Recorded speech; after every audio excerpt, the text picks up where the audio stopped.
네, 하나님께서 오늘 우리에게 주시는 말씀을 함께 보도록 하겠습니다. 베드로전서 2장 9절, 신명기 6장 4절부터 9절입니다. 베드로전서 2장 9절을 먼저 받들어 읽겠습니다. 베드로전서 2장 9절입니다. 함께 읽습니다. 그러나 너희는 택하신 족속이요 왕같은 제사장들이요 거룩한 나라요 그의 소유가 된 백성이니 이는 너희를 어두운 데서 불러내어 그의 기이한 빛에 들어가게 하시니 아름다운 덕을 선포하게 하려 하심이라. 아멘. 신명기 6장 4절부터 9절입니다. 신명기 6장 4절부터 9절 말씀 함께 받들어 읽습니다. 이스라엘아 들으라. 우리 하나님 여호와는 오직 유일한 여호와시니 너는 마음을 다하고 뜻을 다하고 힘을 다하여 내 하나님 여호와를 사랑하라. 오늘 내가 내게 명하는 이 말씀을 너는 마음에 새기고 내 자녀에게 부지런히 가르치며 집에 앉았을 때에든지 길을 갈 때에든지 누워있을 때에든지 일어날 때에든지 이 말씀을 강론할 것이며 너는 또 그것을 내 손목에 메어 기호를 삼으며 내 미간에 붙여 표로 삼고 또 내 집 문설주와 바깥문에 기록할지니라. 아멘. 네, 가정은 누가 만드셨어요? 하나님 만드셨죠. 네, 아담을 하나님의 형상대로 창조하신 하나님께서 독채하는 것이 하나님 보시기에 좋지 못하다 하시고 그를 깊이 잠들게 한 다음 갈빗대 하나를 빼어서 그 비슷한 형상, 똑같은 형상을 만들었죠. 그를 하와라 불렀습니다. 네, 그리고 아담과 하와를 통해서 가정을 만드셨는데 하나님은 하나님의 형상대로 인간을 창조하셨습니다. 그 중에 하나는 바로 공동체로 존재하시는 하나님의 방식을 따라 하나님이 공동체로 세상을 창조하셨고 그 첫 번째가 바로 가정이라는 것을 성경을 통해서 보여주고 있습니다. 그런 측면에서 이 세상에 어떠한 것보다 가장 중요한 공동체가 있다면 가정입니다. 여러분 인정하십니까? 가정을 통해서 하나님은 하나님 당신을 드러내 보여주시기 원하셔요. 어린이주일, 어버이주일을 맞았는데 이 말씀들을 통해서 하나님이 어떤 가정 되기를 원하고 어떤 부모님이 되기를 원하는가 생각하면서 우리 같이 예배 드렸으면 좋겠습니다. 오늘 베드로전서 2장 9절에 보니까 성경은 무엇을 말합니까? 우리가 왕같은 제사장이라 이렇게 표현합니다. 왕같은 제사장. 그러니까 모든 그리스도인은 왕같은 제사장이라는 것입니다. 마르틴 루터는 이 사실을 깨달으면서 그동안 신부를 통해서만 하나님 앞에 갈 수 있었다고 생각했었는데 이제는 직접 왕같은 제사장이 되어서 누구라도 하나님 앞에 대화하면서 교제할 수 있다는 사실을 본인 스스로도 인정했을 뿐만 아니라 그렇게 할 수 있다는 사실을 가르쳤죠. 그리고 하나님께 이 놀라운 은혜 속에서 누구든지 접근할 수 있다는 사실이에요. 아무나 갈 수 없었던 그 길이 열렸다는 사실을 깨달았던 것입니다. 근데 이 제사장이 어떤 일을 하는가? 레위기 9장 7절 같이 한번 읽어보겠습니다. 모세가 또 아론에게 이르되 너는 제단에 나아가 내 속죄제와 내 번제를 드려서 너를 위하여 백성을 위하여 속죄하고 또 백성의 예물을 드려서 그들을 위하여 속죄하되 여호와의 명령대로 하라. 아멘. 이 앞부분에 보면은 제사장에게 하나님 말씀하시기를 너는 너 자신을 위해서 나가서 속죄제와 번제를 드리라는 거예요. 분명히 자신을 위해서 무언가를 하고 있는데 제사장이 결국은 누구를 위해서 한다는 것입니까? 이 자신을 위해서 하는 일이 다른 사람을 위해 백성을 위해서 하는 일로 바뀌어서 또 표현되어 있습니다. 구약 속에서나 신약 속에서나 이 제사장이 하는 일들을 보면은 다른 사람을 위해서 헌신하는 일을 하고 있는 것이 바로 제사장이라고 하는 것을 깨달을 수 있게 돼요. 하나님께서는 제사장으로 우리를 부르셨다 그랬죠. 제사장으로서 부르신 목적이 무엇인가? 여러분 베드로전서 2장 9절 다시 한번 같이 읽어봅시다. 우리 친구들 큰 소리로 한번 읽어보세요. 큰 소리로 읽은 친구들 제일 먼저 좋은 선물을 좀 주시면 좋겠어요. 자, 베드로전서 2장 9절입니다. 시작.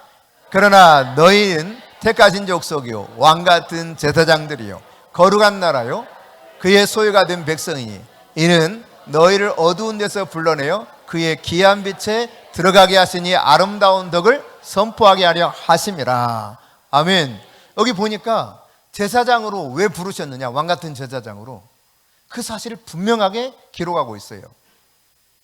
그리스도 예수의 아름다운 덕을 선포하게 하려고 그 복음을 자랑스럽게 전하도록 하기 위해서 우리를 왕같은 제사장으로 각각의 성도들을 불렀다는 사실을 언급하고 있죠.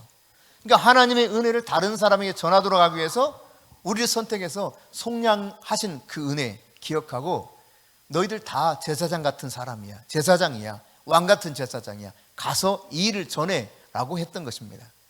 나는 아직 어리기 때문에 아닙니다, 여러분.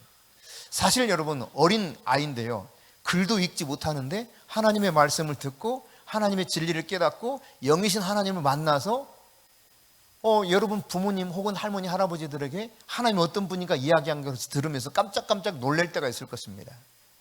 영을 통해서 하나님이 말씀해 주시고 가르쳐 주시거든요. 한 사람 한 사람이 각자가 하나님께 접근할 수 있는 길이 열렸다 이 말이에요. 이제는 제사장만 하나님께 나갈 수 있었어요. 이제는 그렇지 않아요. 모든 사람이 하나님 앞에 나아갈 수 있는 제사장과 같은 존재로 완전히 바꿔주셨다는 사실입니다. 그러니까 개인적으로 성도는 하나님을 만날 수 있어요. 어리든 나이가 있든 조금 지식이 부족하든 많이 배웠든 상관이 없습니다.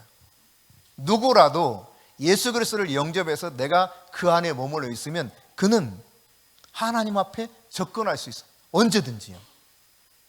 여러분, 내가 마음대로 원하는 시간대에 언제든지 내가 바이든을 접근할 수 있다. 그럼 내 뒤에 사람들 막 줄줄이 설 거예요. 아니 거기까지 안 가도 돼요. 세계 최강대국까지 안 가도 돼. 내가 윤석열 대통령을 언제든지 마음대로 내가 접근할 수 있다. 그럼 여러분 어떻게 될까요? 아마 여기 미어 터질 겁니다.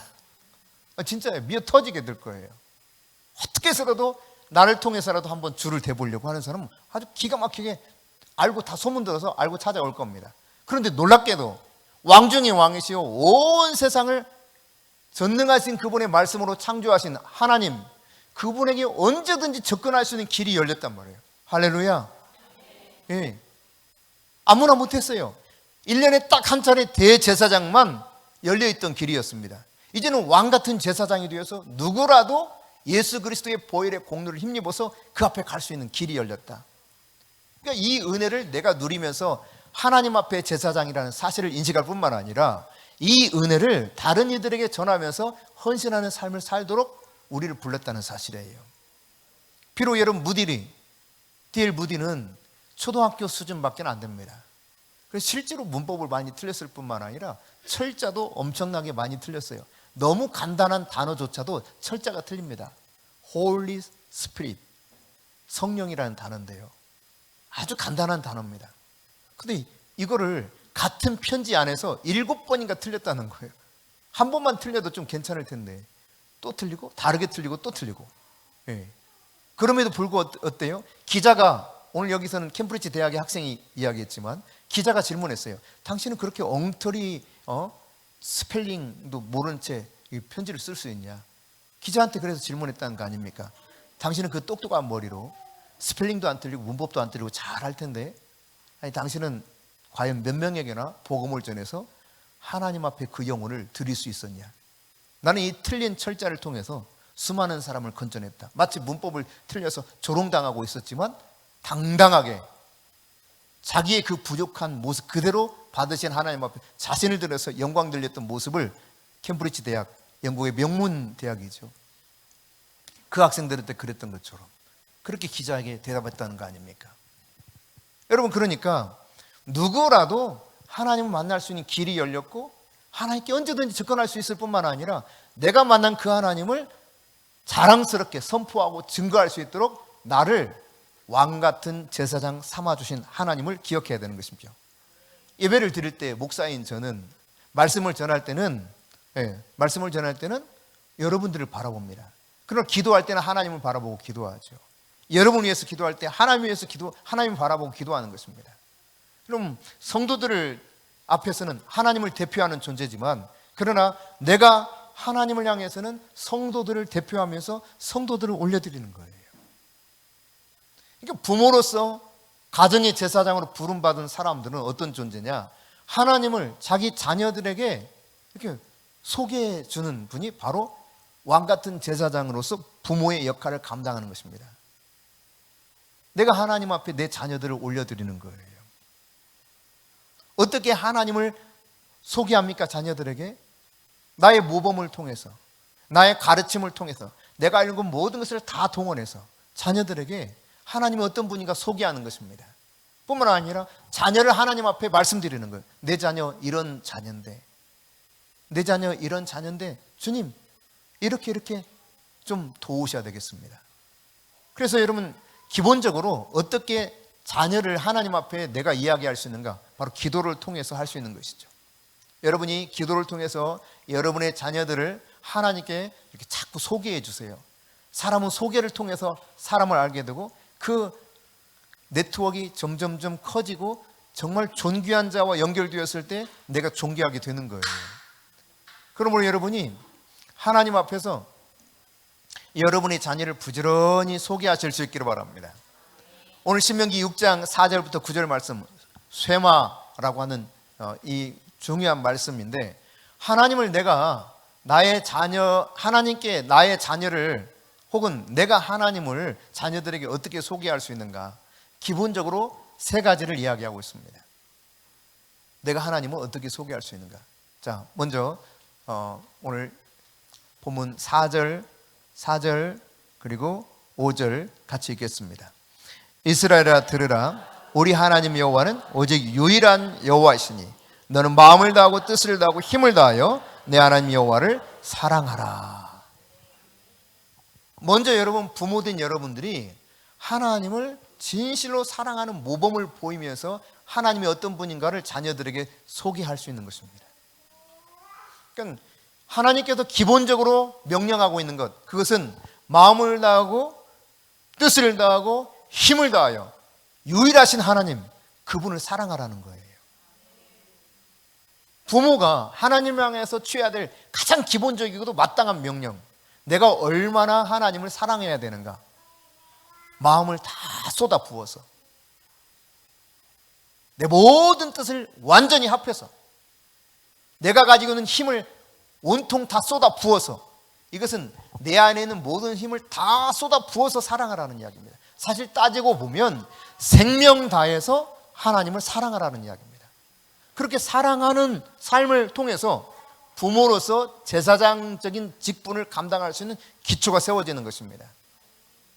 그러니까 하나님에 대한 이 부모가 어떻게 하나님을 사랑하고 부모가 하나님의 말씀에 어떻게 헌신하는가, 이 모습을 지켜보는 것 자체가 자녀들에게 있어서는 아, 하나님이 이런 분이구나 라고 하는 것을 알게 되는 거예요.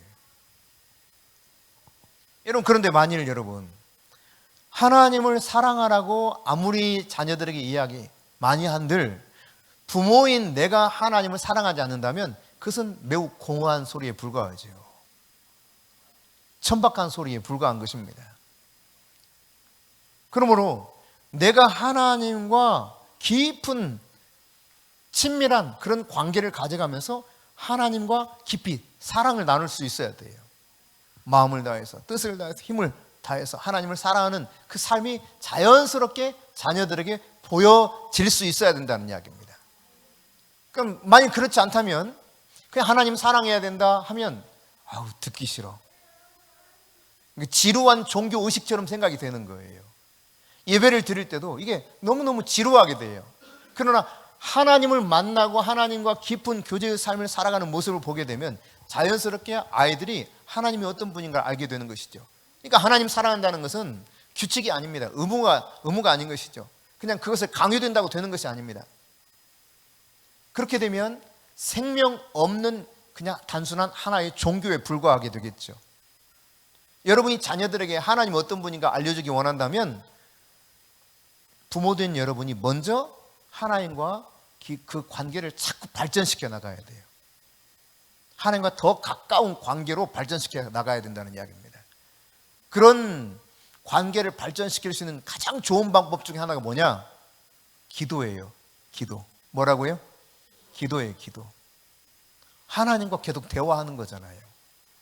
대화를 많이 하면서, 하나님과 대화를 많이 하면, 여러분 그 양국의 이제 국가 원수들이 만나는 것을 정상회담이라 그러잖아요.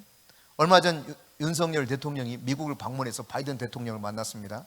만나는데 여러분 만나가지고 며칠 동안 방문했는지 저 기억이 안 나는데 방문해서 예컨대 이틀 방문했다 쳐봅시다. 그럼 48시간 만났습니까? 안 그래요. 기껏 해봤자 뭐 2시간? 3시간? 만찬까지 해가지고 뭐 그 정도 만날 겁니다. 시간을 많이 할애해 주지는 않는다는 이야기입니다. 근데 그런 얼마만큼 시간을 더 많이 할애해서 만나느냐에 따라서 상대방 국가 원수를 내가 얼마나 귀하게 여기는가, 이걸 사람들이 다 알 수 있게 되는 거 아니겠어요? 오늘 이제 일본의 총리가 방문한다고 그러는데 마찬가지일 겁니다.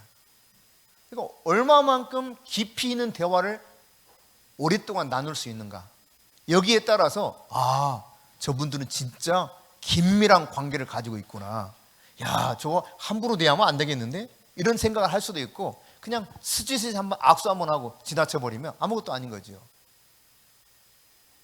예. 여러분, 하나님과 깊은 교제의 삶을 살아가지 않는 한 아무리 말로 무언가를 이야기한다 하지라도 그 이야기는 잘 가슴에 새겨지지 않는다는 이야기입니다.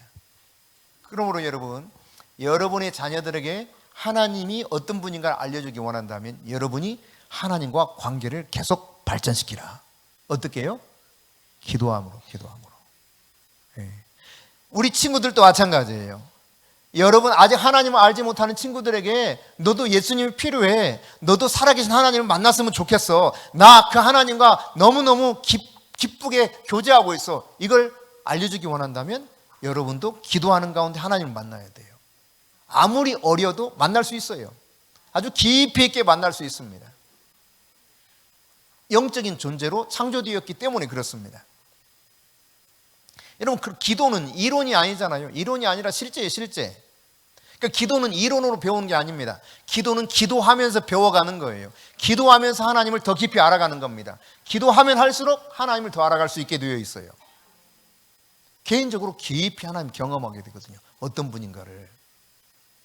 그러니까 여러분, 혹시 조금 인품이 좀 괜찮고 지식도 많고 그래서 뭔가를 잘 도덕적으로 훈계도 할 수 있고 종교적인 가르침도 할 수 있는 이런 부모와 약간 뭔가 부족한 것 같아. 그런데 기도하는 부모, 어떤 부모가 더 자녀에게 좋은 영향을 미칠 수 있을까요? 예, 너무 좀 뻔한 답이다, 그죠? 조금 부족하다 할지라도 기도하는 부모를 통해서 하나님이 어떤 분인가를 자녀들에게 훨씬 더 깊이 있게 가르쳐 줄 수 있는 것입니다. 여러분이 모범적인 삶을 통해서 그렇게 자녀들에게 하나님이 어떤 분인가 소개해 주실 수 있기를 바랍니다. 여러분의 그 기도하는 삶을 통해 하나님과 관계를 계속 깊이 있게 가져가면서 여러분 주변 사람들에게 왕 같은 제사장의 사명을 감당할 수 있기를 바랍니다. 그럼 마틴 루터 종교개혁자죠. 그는 일이 너무 많았다 그래요. 그래도 그는 하나님과 만나는 이 교제 시간을 하루에 2시간을 꼬박꼬박 가져갔다고 그럽니다. 그런데요, 일하다 보면 도무지 그 하루 업무를 감당할 수 없을 만큼 넘치는 분량의 일이 밀려올 때가 있다는 거죠. 이럴 때는 여러분 어떻게 해야 돼요? 아이고, 오늘은 안 되겠다, 일 처리가 너무 해야 될 게 많아, 오늘 기도는 그냥 좀, 하나님 아셨죠? 저 너무 바쁜 거 아시죠? 하고 생략하느냐? 그렇지 않았어요. 오히려 평소 2시간 기도했다면 그런 날은 4시간 기도했다는 거예요. 4시간. 조금 상식적으로 이해가 되지 않잖아요. 제가 만나서 직접 대화를 나눈 가운데 이 똑같은 대답을 들었던 분이 한 분 있습니다. 강원도 태백의 예수원에 대천덕 신부님을 만날 기회가 있었는데 그분이 그러더라고요. 자기에게 하루에 처리해야 될 일들이 참 많다는 거예요. 스케줄이 너무 빡빡하다는 거죠. 그래도 아무리 바빠도 1시간 반 이상은 기도하는데 정말 도무지 이것은 너무 스케줄이 빡빡해서 적어도 이틀 3일 일을 해야 마칠까 말까 한 그런 때가 있다는 겁니다. 스케줄이 너무 빡빡해서. 그럴 때 그분이 선택하는 방법은 그거라는 거예요. 평상시 기도 분량의 최소한 2배를 한다는 겁니다. 왜? 내가 이것을 도무지 할 수 없기 때문에. 그러니까 생각의 전환이 필요해요. 하나님의 생각으로 여러분의 생각을 바꿀 필요가 있습니다. 우리는 바쁘면 다 밀려나죠, 하나님과 관계가. 여러분 아무리 바빠도 바이든이 만나준다 그러면, 하루 종일 시간을 내준다 그러면 세상에 이 200여 개 국가 원수들이 서로 만나려고 하지 않겠어요? 아무리 바빠도, 자기 나라 국가 업무를 감당하기에 너무 바빠도 아마 다 제쳐두고 만나러 갈 겁니다. 얼마 전에 청와대에서 부르니까 그렇게 바쁜 재벌들이 다 자기 일정 비우고 가더라고요. 왜? 여기서 만나는 게 더 중요하다는 판단이 있기 때문에. 그러니까 정말 바쁘다면 정말 귀하신 분을 만나야 돼요. 왜냐하면 그분이 일을 잘 해결해 주시거든. 내가 말해도 안 통할 일도 그분이 말하면 싹 통해. 어떤 의미인지 이해되시죠? 그렇습니다, 여러분. 그러니까 내가 일이 많으면 많을수록, 내가 처리해야 될 일이 너무 과부하가 걸리면 걸릴수록 우리는 무릎 꿇고 하나님께 가야 되는 거예요. 하나님을 깊이 있게 만나는 거예요. 그럴 때 진짜 하나님이 중요한 분이구나. 하나님이 진짜 힘이 있는 분이구나. 하나님은 진짜 살아계시는구나. 기도를 들으시고 역사하시는구나. 이거를 자녀들이 부모의 삶을 통해서 깨달아 갈 수 있는 것입니다. 바쁘고 지치고 그래서 못하겠다는 거예요. 그러면 계속 자기 힘으로 살 수밖에 없습니다. 에너지 계속 고갈될 수밖에 없습니다. 일이 내 마음대로 되지 않습니다. 그러나 기도하면 하나님이 일하시기 시작하십니다. 내가 기도하면서 하나님의 일을 하시면 하나님이 내 대신 일하기 시작하세요. 이걸 자녀들이 깨달을 수 있도록 도와야 될 사람 누구냐? 그게 부모예요, 부모. 아멘. 가정의 제사장인 부모가 하나님께서 자녀들을 축복하시는데 사용될 뭔가를 막 만들게 할 수 있는 그 일이 뭐냐? 바로 기도예요, 기도. 내가 기도하면 할수록, 자녀를 위해서 기도하면 할수록 하나님이 자녀를 위해서 뭔가를 막 지금 일하고 계세요. 이걸 알아야 돼요.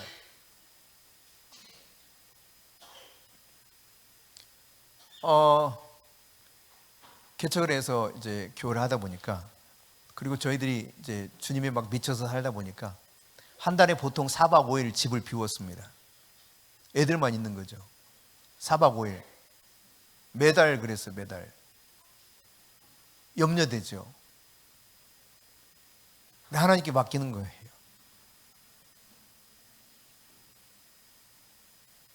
하나님이 영혼을 책임져 주시는 거예요.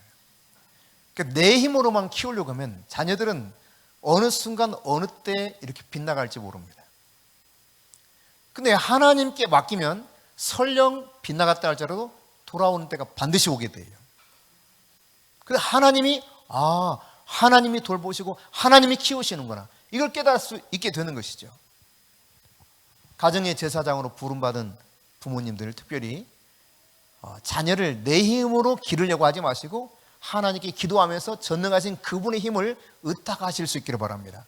내 지혜로 하려고 하지 마시고 하나님의 전능하신 그 지혜, 전지하신 능력의 지혜, 그 지혜를 빌어서 자녀를 양육할 수 있기를 바랍니다. 하나님 훨씬 우리의 아무리 뛰어난 것보다 하나님의 미련함이 훨씬 더 뛰어납니다. 여러분, 어떻게 자녀들에게 하나님을 내가 소개할 수 있는가? 어떻게 하나님 모르는 사람에게 내가 하나님을 소개할 수 있는가? 그래서 내가 왕같은 제사장으로서 살아갈 수 있는가? 두 번째예요. 자, 6절 7절입니다. 같이 읽습니다. 오늘 내가 내게 명하는 이 말씀을 너는 마음에 새기고 내 자녀에게 부지런히 가르치며 집에 앉았을 때든지 길을 갈 때든지 누워있을 때든지 일어날 때든지 이 말씀을 강론할 것이며. 여러분, 말씀을 부지런히 가르치라는 거예요. 말씀을 통해서 하나님이 어떤 분인가를 소개할 수 있다는 이야기입니다. 누워있을 때든지 앉아있을 때든지 길을 행할 때든지 무엇을 하든지 말씀을 가르치라. 여러분, 이 말씀을 통해서 신앙을 훈련을 시키는데, 신앙 훈련을 사람들이 대체로 어떻게 시키냐면, 이런 공사를 해도 날림 공사하면 어떻게 돼요? 얼마 못 가서 흔들흔들 비도 새고 난리가 아니죠. 보통 난리가 아니죠. 날림 공사하면 할수록 문제는 점점점 많아집니다. 근데 자녀를 양육하고 말씀으로 훈련시키는데 날림으로 하려고 그래. 너무 쉽게 하려고 그래요. 대충대충 해가지고 뭔가 될 것처럼. 그렇지 않습니다. 성경은 말합니다. 부지런히 하나님의 말씀을 가르치라는 거예요. 부지런히. 이 말씀을 강론하면서 이 말씀이 무슨 뜻인가를 가르치라는 거예요. 지난번 우리 아이들 졸업할 때 이게 들어가지 못해서 그 후에 잠시 이제 저희들이 미국에 다녀왔었는데, 그때 이제 최 목사님이 우리 한별이와 결혼을 앞둔 원종이를 불러놓고 회복 프로그램을 한 주에 한 번씩 이렇게 계속 진행을 했어요. 진리를 가르친 거죠. 이 회복하는 기간 동안 우리 사유가 큰 은혜를 받았나 봐요. 그래서 그때는 이렇게 이야기했다고 하더라고요. 자기가 어머니랑 동생이랑 만나? 여기 불러놓고 몇 사람 원하는 사람 불러가지고 이 회복 프로그램을 해야 되겠다고 했어요? 왜 안 했어요? 바로 해야 돼. 뜨거울 때 해야 돼요. 어설프도 그때 해야 돼요. 내가 하면서 배우는 거예요. 가장 배울 수 있는 방법 중에 하나가 내가 받은 말씀을 가르침을 받은 걸 바로 전수하면서 행할 때, 이때 가장 확실하게 내가 배워갈 수 있는 겁니다. 말씀을 부지런히 가르치는 겁니다. 지금 여기 와서 짧은 기간 지내고 있는데 지금 프리 메리지 코스를 하고 있습니다. 결혼 예비 코스. 그래서 부지런히 지금 하고 있어요. 바쁜 시간에 할 일 많은데 붙잡아 놓고 하여튼 시도 때도 없이 하여튼 가르칠 수 있는 기회를 틈타서 부지런히 가르쳐야 돼요. 하나님과 어떻게 살아가는지, 하나님과 어떻게 관계해서 서로 사랑하면서 살아갈 수 있는지, 다양한 진리의 말씀들이 이 안에 다 들어있거든요. 인생의 모든 지침이 다 들어있는 것이 성경입니다. 성경. 내가 사람과는 어떻게 해야 될 것인지, 내가 윗사람과 어떻게 해야 될 것인지, 직장에서 어떻게 해야 될 것인지, 돈은 어떻게 해야 될 것인지, 온갖 것이 다 여기 낱낱이 상세하게 아주 정확하게 지침서로 우리에게 주어진 거예요. 그러니까 인생 매뉴얼이 바로 이것입니다. 인생을 어떻게 살아가야 될 것인가. 그러므로 여러분이 자녀들에게 부지런히 하나님의 말씀을 가르칠 수 있기를 바랍니다. 하나님의 말씀을 가르쳐 나갈 때 저들이 인생에서 수많은 유혹을 받을지라도 그 유혹을 내가 이겨낼 수 있는 힘이 이 말씀 안에서 주어지는 거예요. 잠시 유혹에 빠졌다 할지라도 말씀을 통해서 교훈과 책망과 바르게 함과 의로 교육을 받게 되면 다시 온전한 자로 서게 되는 것입니다. 하나님의 말씀이 살아서 역사하는 거예요.